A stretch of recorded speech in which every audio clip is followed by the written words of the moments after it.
So I think it's good we start with Surah Al-Fatiha.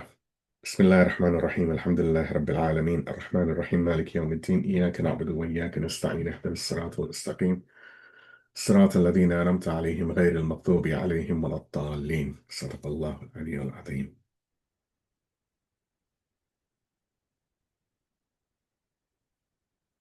أعوذ بالله السميع العليم من الشيطان الرجيم بسم الله الرحمن الرحيم الحمد لله رب العالمين وصلى الله على سيدنا محمد وعلى آل بيته الطيبين الطاهرين ولعن الله ولا أعدائهم أجمعين من الأولين والآخرين آمين يا رب العالمين.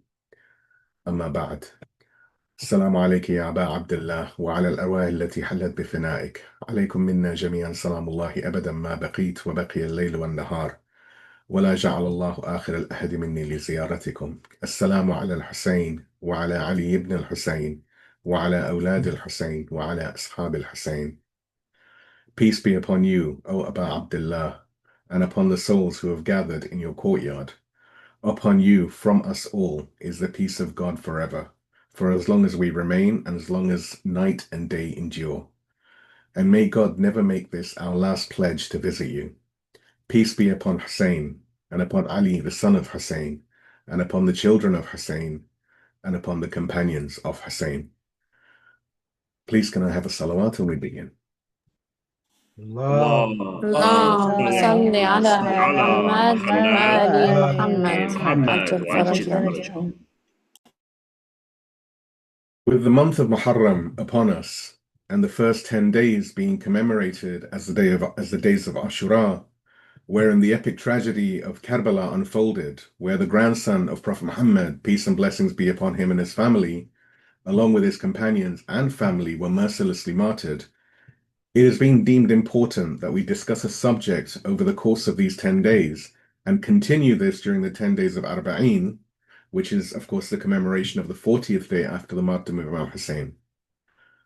The subject falls under the broader discussion of the causes that allowed the Muslim community, a mere 50 years after the passing of the Prophet Muhammad, peace and blessings be upon him, to become so confused, so lost, and so blinded by the lies of those who seek hegemony that they were willing to massacre the very grandson of the Prophet. So let us now look at the status of Imam Hassan and Imam Husayn. The Prophet Muhammad, peace and blessings be upon him and his family, loved Imam Hassan and Imam Husayn dearly. Both the Sunni and Shia sources narrate that they are the two masters of the youth of paradise. From a Sunni source, narrated by Wa'il ibn Hujr, I came to the Prophet in Medina among his companions, and he said, indeed, Hassan and Husayn are the masters of the youth of paradise. And the citations for all of the references and hadiths that I mentioned, they're in the write-up. I invite everyone to take a look at the write-ups.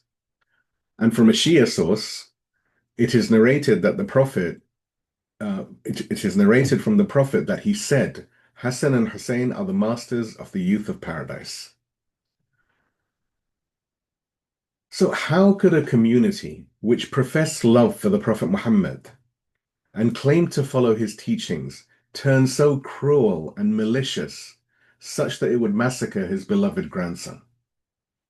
There are many contributing factors. However, the focus of this series will be one primary cause: the failure to maintain a constant and clear clarification, or Tabyeen, of Islamic teachings and principles.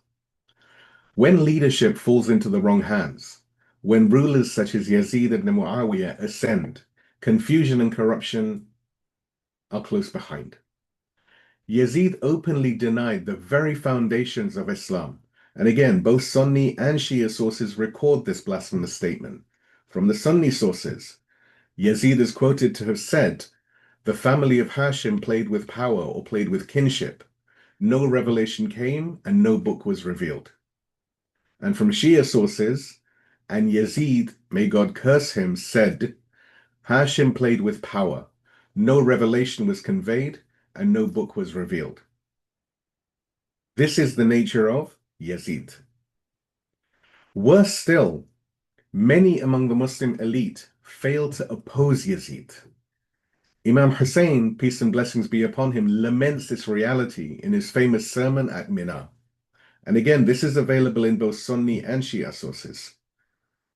From the Sunni sources, we read, Imam Hussein is quoted as having said, "O people, the Messenger of God said, whoever sees a tyrannical ruler who violates the sanctities of God, breaks his covenant, opposes the Sunnah of the Messenger of God, and acts with sin and aggression against God's servants, yet does not oppose him by word or deed, then God has the right to cast him into the ruler's fate.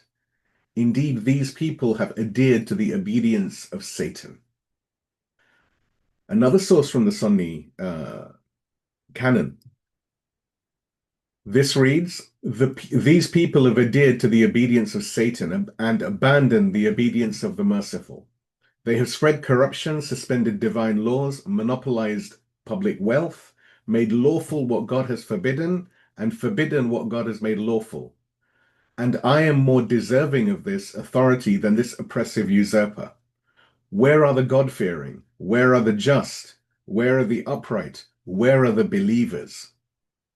And from Shia sources, we have, and again, these are all quotes from Imam Hussein. So Imam Hussein is quoted to have said, "O people, God has commanded enjoining good and forbidding evil.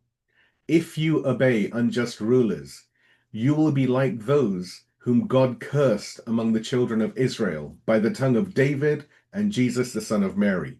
Where are the God-fearing? Where are the just?" These are things we should reflect on. When the elites and scholars abandon their duty of clarification, the truth becomes orphaned. Lies and corruption fill the void, fulfilling Satan's ancient vow. And this is from Quran, Surah Al-A'raf, the chapter of the heights, 7th chapter of the Quran, verses 16 to 17. Allah subhanahu wa ta'ala says, and he's quoting from what Satan has said, "As you have consigned me to perversity, he, Satan, said, I will surely lie in wait for them on your straight path. Then I will come at them from their front and from their rear, and from their right and their left, and you will not find most of them to be grateful." Ignorance spreads when scholars restrict themselves to praising the Prophet Muhammad and his family superficially, without teaching the necessary lessons to walk upon his path. The Prophet was sent as the best exemplar, and again in Quran, in Surah Ahzab, the chapter of the Confederates, 33rd chapter of the Quran, verse 21, Allah subhanahu wa ta'ala says, you have an excellent example in the Messenger of God for anyone who seeks God and the last day and remembers God frequently. Please give me a salawat and we continue. اللهم صل على محمد وآل محمد وعجل. So now you have this other problem, which is the danger of self-delusion. And the Quran warns against those who are deluded into thinking they are doing something good while actually being misguided. And this is from Surah Al-Kahf, the chapter of the cave, 18th chapter of the Quran, verses number 103 to 106. Allah subhanahu wa ta'ala says, "Say, shall we inform you about the biggest losers in regards to their works? Those whose endeavor goes awry in the life of this world, while they suppose they are doing good. They are the ones who deny the signs of their Lord and the encounter with him, so their works have failed, and on the day of resurrection we shall not assign any weight to them. This is their requital, hell, for what they defied God and took God's signs and my apostles in derision." So what is the path forward? The path forward is Tabyeen, or clarification. The only remedy is for the scholars, the elites, and the people to struggle resolutely on the path of Tabyeen, or clarification, ensuring that Islam is understood clearly and that the lies of the enemies of humanity never take root. For this year's commemoration of Muharram and Arba'een, our discussion will center on this vital theme of Tabyeen. We will use the excellent lectures of Imam Khamenei and other reliable teachings as our baseline resources. And so before we continue, we make a short prayer for success. We ask God, the most generous, the most loving, to grant us the tawfiq, the success and the ability in this important task, to dispel misinformation spread by both the criminal media and, more tragically, by the negligent and corrupted elites and scholars within the Muslim community. As history has shown, the corruption of understanding led people to deny even the most obvious of truths, such as when they questioned whether Imam Ali, peace and blessings be upon him, ever prayed after hearing of his martyrdom. Again, from a Sunni source. When the news of Ali's killing reached them, some said, by God, he never even prayed. And from Shia sources, when the news of Imam Ali's martyrdom reached the people of Syria, some said, by God, he never prayed. Let us embark on this journey with sincerity, trust in God, and a firm hold on his covenant, hoping to be amongst the guided and the successful. Please give me a salawat and we proceed. اللهم صل على محمد محمد وآل محمد وآل وعجل محمد. فرجهم. So all Islamic nations, and indeed the entire Ummah, bear a sacred duty in the ongoing struggle for clarification. This is the foremost priority. Religious scholars, intellectuals, the educated, and those who possess a pulpit or platform must strive to present the realities of the Islamic world to the people. This act of clarification is itself a form of jihad or struggle. Jihad is not confined to the battlefield. In fact, it encompasses intellectual jihad, practical jihad, the jihad of elucidation, the jihad of propagation, and the jihad of wealth.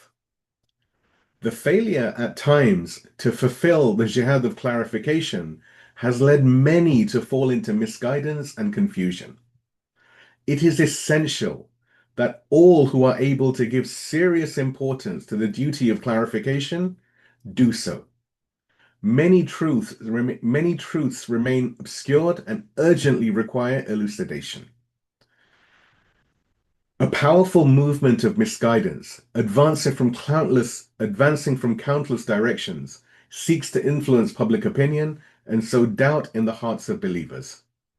It stands among the chief objectives of the enemies of Islam and, of course, of the Islamic awakening, the global Islamic awakening. This movement aims to cloud minds in doubt and disconnect intellects from truth.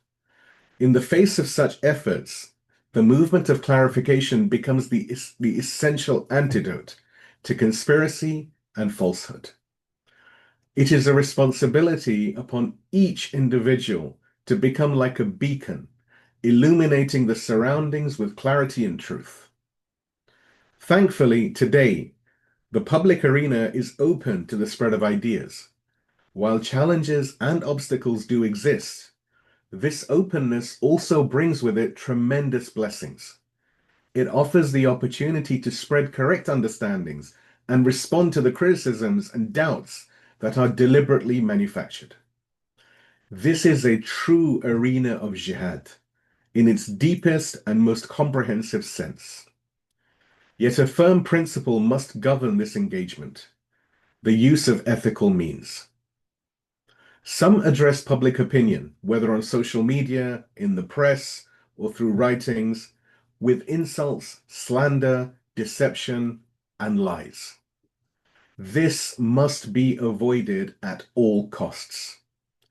Truth must be presented with sound logic and eloquent speech, built upon rigorous intellectual foundations. Moreover, this intellectual effort must be adorned with compassion, with sincerity, and an unwavering commitment to ethics. Each individual within his or her sphere and capacity can and must act in this arena. By the will of God the Almighty, success awaits those who rise to this occasion. Praise be to God that there is no shortage today of those who are intellectually and logically equipped and who possess a wealth of knowledge necessary to labor in this field. One must continue to prepare, expand one's capacities, and arm oneself properly to enter this battlefield of clarification and exposition, the very path once taken by Sayyida Zainab al-Kubra, peace and blessings be upon her. The burden of protecting this divine trust, the trust of the prophets, rests upon the shoulders of the believing community. It is a sacred inheritance passed down from the great divine prophets. It represents the aspiration of Musa, Moses, Isa, Jesus, the awliya, God's representatives, God's friends, and the a'imma, the imams. A vision now partially realized, and, if God wills, it will reach its completion during the greater governance and lofty authority of the 12th Imam. May our souls be sacrificed for the dust underneath his feet. This is a weighty and priceless trust, and it must be protected. Please give me a salawat and we proceed. اللهم صل على محمد وآل محمد وعجل وعجل فرجهم. To live is to struggle in pursuit of a meaningful objective. A society established upon new values and lofty goals is, by its very nature, revolutionary. What does it mean to bring about a revolution, if not to usher in something new, to replace hollow patterns with purposeful direction? A truly transformed society must be rooted in values, and from those values, its objectives arise. It is these objectives that give shape to the path ahead, and life, in essence, is the effort exerted to walk that path. Hence the phrase, indeed, life is belief and struggle, or jihad. Jihad is not confined to the battlefield or the clash of swords and weapons. Every sincere effort made towards noble goals is a form of jihad. To live meaningfully is to identify one's values, clarify one's objectives, and then expand all one's strength to achieve them. Life devoid of values is no life at all. It is mere existence, a stagnation of the soul. Without such a foundation, a person may grow and accumulate, strive and acquire, yet remain no more than a body in motion, living an animalistic life. This, surely, is not the life of a human being. This truth is not confined to a particular land, a particular doctrine, or a particular political system. It is a universal principle. Wherever sound reason exists, this understanding of life and struggle emerges. Those who live with purpose set their sights on an ideal and strive with love and sincerity to attain it. The more arduous the path, the greater the sacrifice, the more profound the joy upon its fulfillment. Just as a person feels a deep satisfaction after a strenuous workout or the fulfillment of a well-executed plan, so too is there a contentment born from sincere and voluntary effort. From this, we understand a universal principle. The more intense the labor, the more difficult the task, the greater the satisfaction at its completion. This truth is not bound by region, east or west. It is evident wherever humans live and strive. That said, we each live within a particular moment and context. We inhabit a society shaped by values that point towards high aims. These values are not possessions to be handed out, taken, or altered at will. They are a sacred trust. One cannot gift another from the pouch of divine stewardship, nor receive from it as a personal favor. These are not individual entitlements, but shared responsibilities rooted in spiritual and moral obligations.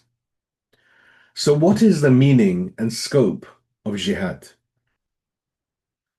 Jihad is vast, it's encompassing, and it's an enduring reality.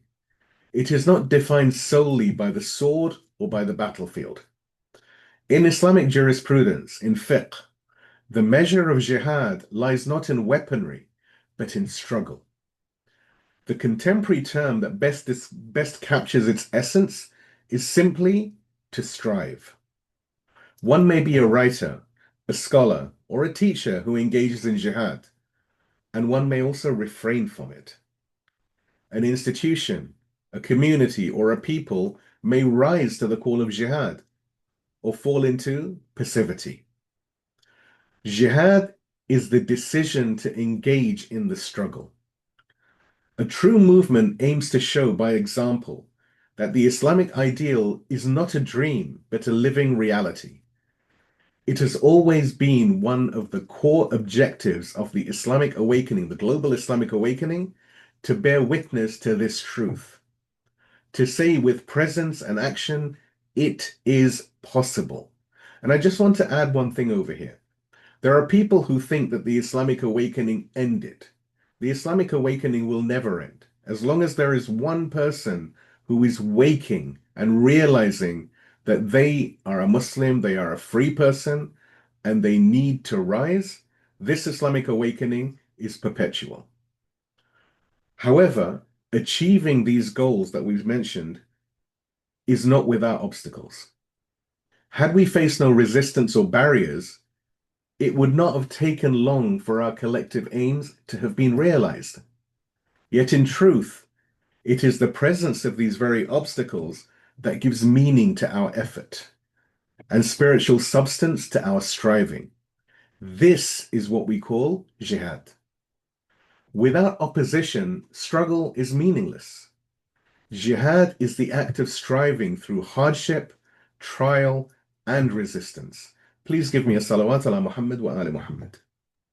اللهم صل على اللهم صل على محمد محمد وآل وآل محمد محمد. وعجل فرجهم. So, what are the conditions and qualities of jihad? First of all, we must understand that not every action qualifies as jihad. For an act to be counted as such, it must possess certain attributes. The first is that it must be performed in the face of opposition. An act that resists forces driven by enmity and ill intent.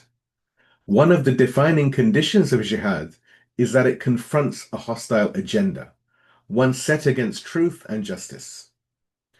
The second set of attributes includes continuity, wisdom, and sincerity. Jihad is not impulsive.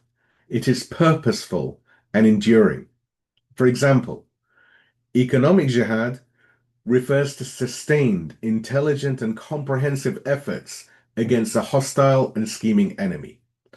The battlefield is not the only arena of jihad. In the realm of knowledge, as in every other domain of life, jihad is required.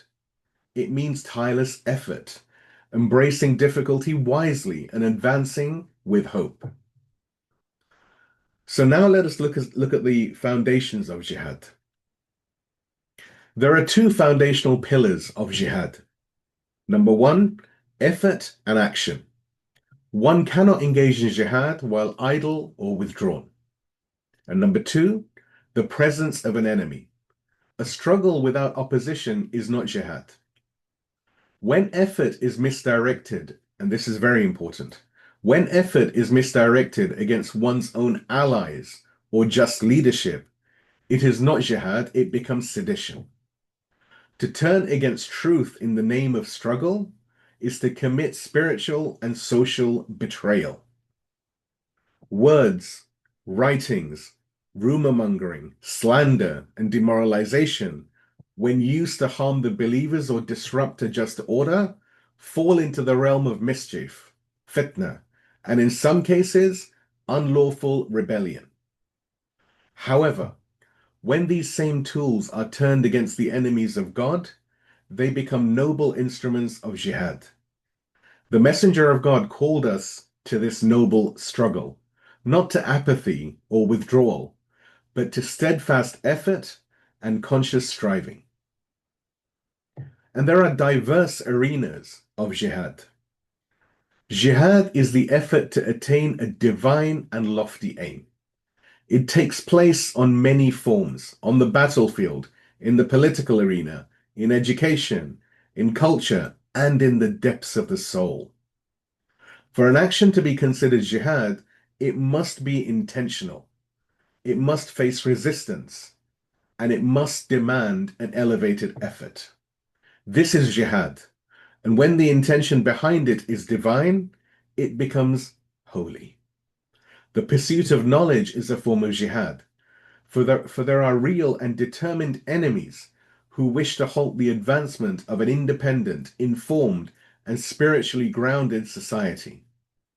This struggle is not confined to academic institutions. It is a cultural mission, a purposeful movement. The more we establish and strengthen this culture of principled striving, the more we elevate our collective dignity, honor, and independence. So now let us look at the branches of jihad.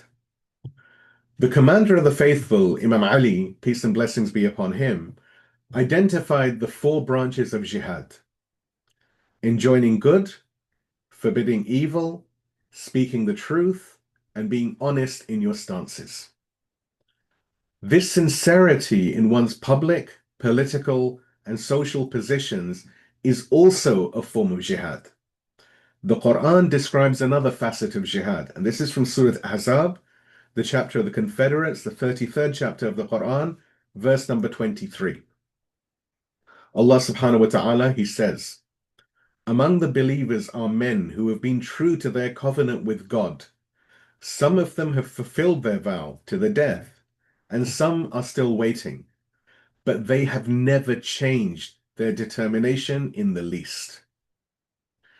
Another branch of jihad is Shin'an al-Fasiqeen, separating oneself from the movements of corruption and disbelief. Boundaries between truth and falsehood must be made very clear. While interaction and cooperation across lines of belief may occur, the distinction must never be blurred.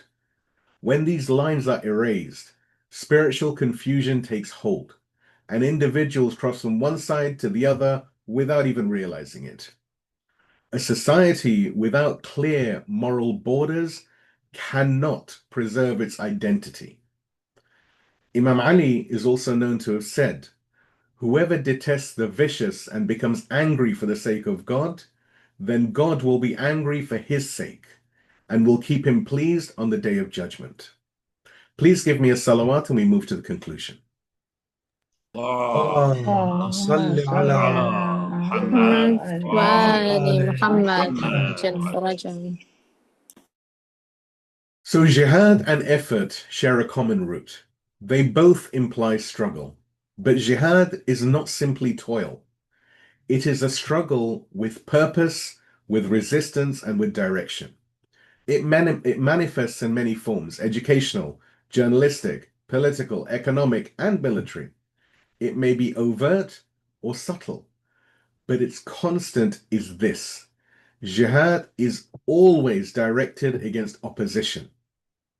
There is no jihad against friends or allies, only against those who oppose divine truths. Even under oppressive regimes or stifling environments, efforts only become jihad when they serve the cause of resistance to tyranny. A person reading 5 books a week during a dark period does not necessarily engage in jihad. But if those books strengthen one's stance against injustice, then such reading becomes a noble struggle. In our time, the arena of jihad lies in the domains of knowledge, skill, and ethical resistance. We do not require swords and spears here. The pen, the keyboard, the mind, the mobile phone, the heart, and the voice are our weapons. Through them we strive. Through them we honor the call of jihad. Please give me a salawat and we'll move to the supplication eulogy. اللهم اللهم صل صل على على محمد محمد وآل وآل محمد محمد. So this is a supplication eulogy for the first night of Muharram, and it's titled, Where is Husayn? In his name, the Lord of the martyrs and the truthful. O God, send your blessings upon Muhammad and the family of Muhammad. O my Lord, O the one who sees the tears of the broken-hearted, where is the sound of his voice that once called? Is there anyone to help me? Yet none remained but the silence of the desert and the trembling of women in tents set ablaze. Where is my Husayn? O God, you who placed love for him in our hearts and grief for him in our ribs, like a sword never sheathed. Where is the fragrance of Tayyibah? Where is the remnant of your prophet slain upon the soil of Karbala? We were not there on that day. We did not answer his call. We were not among those who fell for him. Oh, how I wish I had been with you, so I too could have triumphed with you. O son of the Prophet, O Abu Abdullah, O son of Fatima, your neck was severed while thirsty. Your head was raised to the lances of tyrants, and we remained in the lands of ease, eating, sleeping, praying, living, as if you had not been torn to pieces.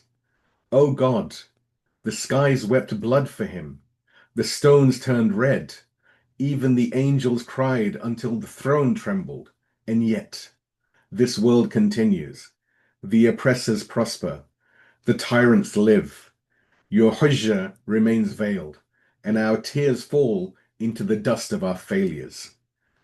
O my master, O our master, O the hidden one, O son of Hassan, O inheritor of Husayn, is there a path to you, O son of Ahmed, so we may reach you? Will you not emerge with the banner of vengeance unfurled to cry the cry of Ya li Tharat al-Husayn, to avenge the blood spilled, the neck severed, the children trampled? Your grandfather lies on the plain of Karbala, unburied, unloved by this world, except by a scattered few who still weep through the nights. And we, O Master, are they. O God, make this grief our light. Let our tears be swords in your cause. Let this mourning cleanse us of hypocrisy and awaken in us the courage of Zuhair, the loyalty of Habib, the conviction of Qasim, and the fire of Abbas. O Lord, do not let this Muharram pass except that we are counted among the lovers of Husayn, the mourners of Husayn, the avengers with Al-Mahdi for Husayn. O God, grant us nearness to you through Husayn in this world and the next, and grant us the opportunity to seek his vengeance with the victorious Imam from the family of Muhammad. O Husayn, tonight we raise the banner. Tonight we wear black. Tonight we remember that this world is not the same since your blood was spilt. And tonight we cry, where is Husayn? وآخر الدعوان عن الحمد لله رب العالمين والسلام عليكم ورحمة الله وبركاته.